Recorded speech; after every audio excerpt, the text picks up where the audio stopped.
Morning, guys. Welcome to Coffee Chat. Oh my gosh, I'll tell you, some mornings, boy, just getting that first sip into you, boy, is it ever worth it.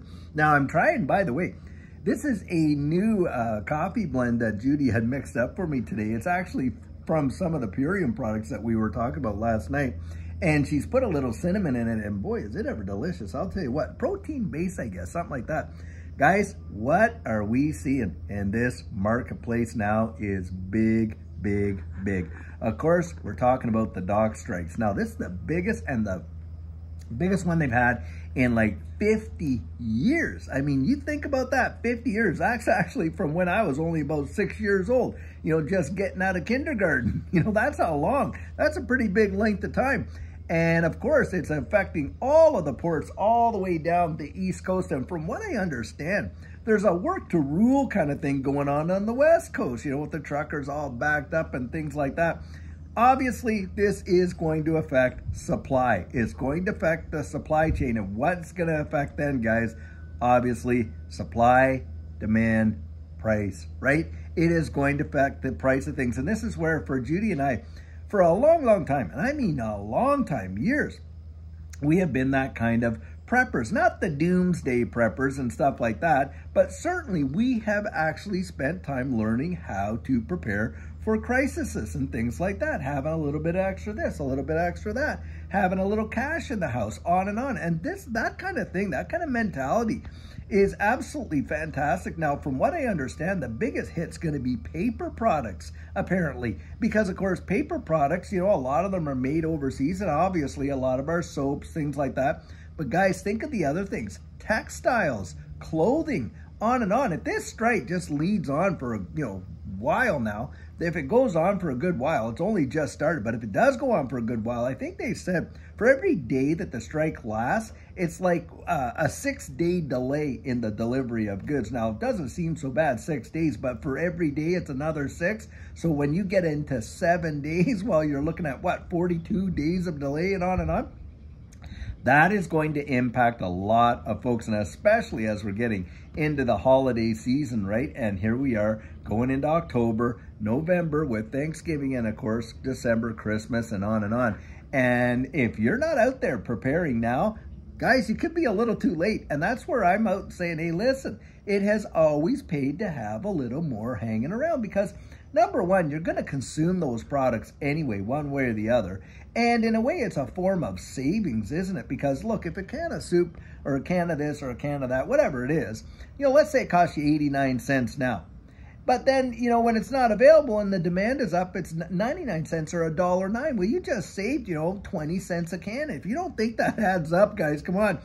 All of our wives know they do. All of us that are out there buying our groceries and stuff like that, I'll tell you what, whoever's the one out there doing it, you really understand it, because, look, a grocery cart, if everything's up that 20-some percent, 25%, does that make a big difference? And people are already hurting in a big way. Now, what's the big beef all about? Well, of course, it's about automation. And guys, I was watching a video, and in this video, I was showing like the automation that's in China and a lot of these ports in China and stuff like that. And they've been doing this since before 2020. And absolute amazing in the precision and the amount of, stuff that they put through in those ports. It's truly phenomenal. Totally automated, unmanned, even the trucks, believe it or not. Now, of course, we don't want to see people losing their jobs and things like that. But let's be honest, guys, the truth of the matter is, that's where the future is. That's where the future is going. The future is going to automation, just like in the automotive industry, where it was a lot of, guys working on the line, and the assembly line, stuff like that. Well, now most of that is run by machines. It's run by, robots, computers, and things like that. And of course, they're getting the artificial intelligence into the game to be able to do it even more efficiently and, with a lot less errors, things like that. And this is where the future's going. And this is why I say, hey, look down the road at what is coming. Do you know there's going to be a lot of white-collar jobs as well that are going to be completely, replaced by AI, by, this distributed ledger technology space? I want you to think about something like this. And this is one we might all rejoice over, actually. Think of your tax jurisdictions. Now, I worked in the tax department 25 years. Now, when you're talking about blockchain and distributed ledger technology and the implementation, of course, of CBDCs and stuff like that, when it comes to the, collection of tax and on and on and on, we may not even have to file tax returns. In fact, at point of sale, when someone, takes their card or whatever it is they're using, maybe their phones, and they're using, they're using XRP or Bitcoin or something to buy something, they go beep, and it's done like that. Well, with distributed ledger technology, the government can get its share and the merchant can get its share, bang, right on the spot. There's no need to file remittances, no need to file these, quarterly returns for your sales tax and all that, because it's done, bang, on the spot. And things like that. And of course, with your taxation, when it becomes payday, and on payday, when the taxes are due and you got, the payroll taxes that the employer has to take care of, well, that could be done with distributed ledger technology, bang, on the spot. Takes away a lot of delinquencies and things like that. And so what are you going to see reduced there? Well, you might see a lot of these recovery agents working at the IRS and, CRA in Canada and Homeland, I think it's Inland Revenue Service in the UK, not sure, but they all have their own name. Needless to say, these recovery agents may not even have a job. Why? Because, guys, it will be just that fast, automatic. There's some white-collar jobs right there. The insurance business. I'll tell you what, with the insurance business, the way it's going now, it's almost automated as is. And in fact, it's not really sales anymore, because there's just so few products that can compete with one another. They're all keeping their prices high. In fact, I heard that in California, there's some jurisdictions where they will not even insure drivers anymore. They just won't do it. Some of these big time insurance companies and things like that. Well, guys, industries like that can be completely automated. Now, think about real estate.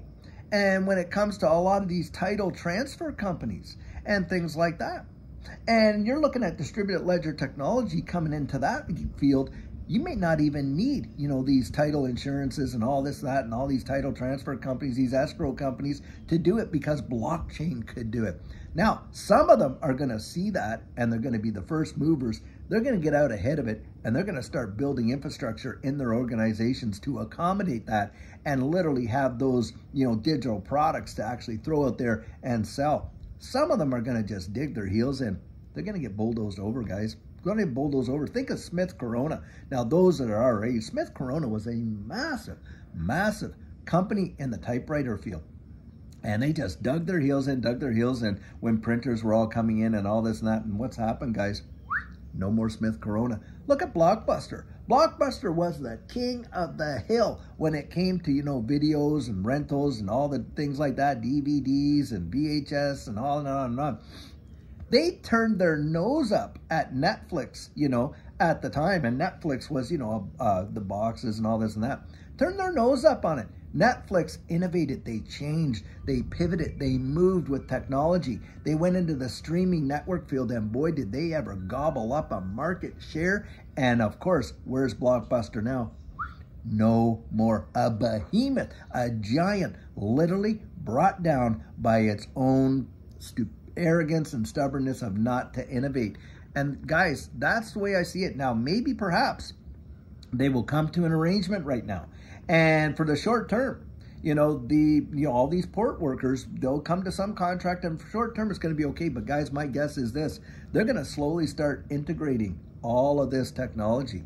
And you're going to see attrition take a big bite. If someone retires, people get sick, this and that. They're not going to replace those jobs. And slowly, they're going to diminish the workforce until the point where they have enough, influence there where the workforce can't hold them by the collar like they're doing now.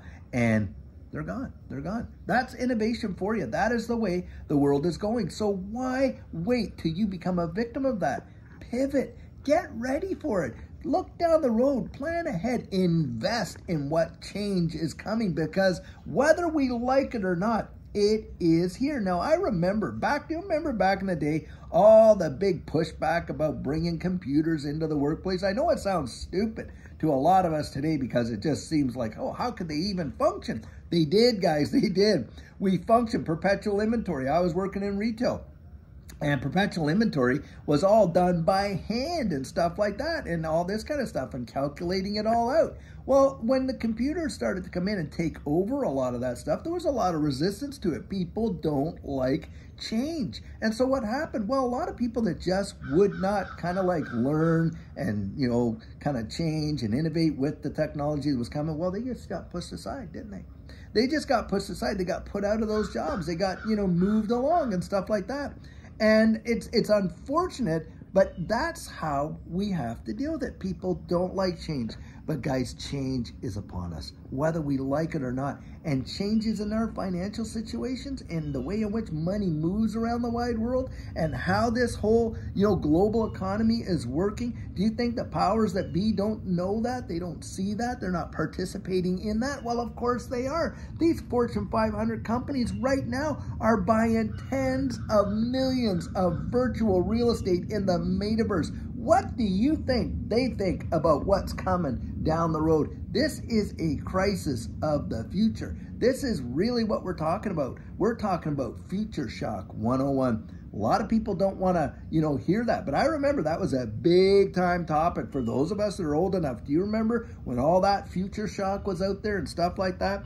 And what people saw coming? Some people were on the absolute head of that needle and they were pivoting and they were seeing what's coming down the road and they really prospered big time. Big. Some of them literally became billionaires almost overnight because of it, right? Social media revolution. How many people were made billionaires over that? I mean, come on, look at Facebook and all that. Mark Zuckerberg and all these guys. Young. You know, the Winklevoss twins, all part of that. Billionaires as a result, right? I think that this digital asset space is going to produce the world's first trillionaires. Yep, it is going to be that powerful. And this month, the month of October, I'll tell you what, do you want to be paying attention? Because on the 22nd of October, guess what? Federal Reserve is holding a big powwow when it comes to, you know, monetary instruments and things like that. Chris Larsen, Brad Garlinghouse are going to actually be at that one. At the same time, on the same day, BRICS is getting together, and what are they talking about? Their monetary policy. And both of them are talking about distributed ledger technology and the innovation that is having on the new digital economy. Guys, you can see the handwriting on the proverbial wall, can't you? I mean, this is not something like, yeah, we can dig in our heels if we want. We can stamp our feet. We can do this. We can do that. But whether we like it or not, you know, change is upon us. And, you know, I remember what Bob Dylan, you know, if you can't get out of the way because the times they are a changing. Remember the times they are a changing? Well, that was in the 60s. Look where we are now. Talk about a theme song for this generation. I'll tell you, the times they are a changing. And I'll tell you what, you're either going to get on the bus or you're going to get run over by it. And that's just unfortunately the way that it is. My heart goes out to these guys because, look, they've really held the country up in a big way. You know, especially during this whole deal, what was going down here. And when we really needed them, they were there. And I do believe that we should support them. But kind of get out there and maybe provide some alternate training of what they could get into differently and things like that. Provide some packages for retirement for those that have worked the last 25, 30 years and they're ready to retire. Give them something for what they've already given to the country. That much I absolutely believe. But we cannot deny that the future is coming and there's really not too much that we can do to really stop it. We can try slowing it down. But if we slow the future down, we slow ourselves down, don't we? And the rest of the world starts speeding ahead of us. And that's not the way that they're going to want this to go down. They want us to get up and ahead of the game. That's what's going on. Don't miss it, guys. Don't miss it. And that's exactly what's going on in this digital asset space. What's coming is going to blow your ever-loving mind. In fact, we may not even recognize the world that we've left behind when we finally get there. And I don't think it's going to take too long. I would give it like literally 2 to 3 years and we'll be way further ahead than we are now in a big way. This next administration, I'll tell you what, you really want to think about that because it's going to be sitting at the front seat of a lot of change that's going to be coming to this wide world. That is for sure. Now, guys, lots to look forward to in my estimation. Don't fear the change. Don't be afraid of change. Get out, get ahead of it. Don't let, and by the way, Look, the scripture says this, the Lord has not given us a spirit of fear, but one of love and of power and of a sound mind. We're not supposed to be living in fear under any circumstance. And so keep your eyes wide open and listen. Keep your ear to the ground. See what opportunity is about to unfold right before our very eyes and how we can be benefactors, not victims of it, benefactors of it. So guys, that's what I have for today. I sure hope you're having an amazing, amazing day until later on when we have a fabulous video for you. Have a great one and take care.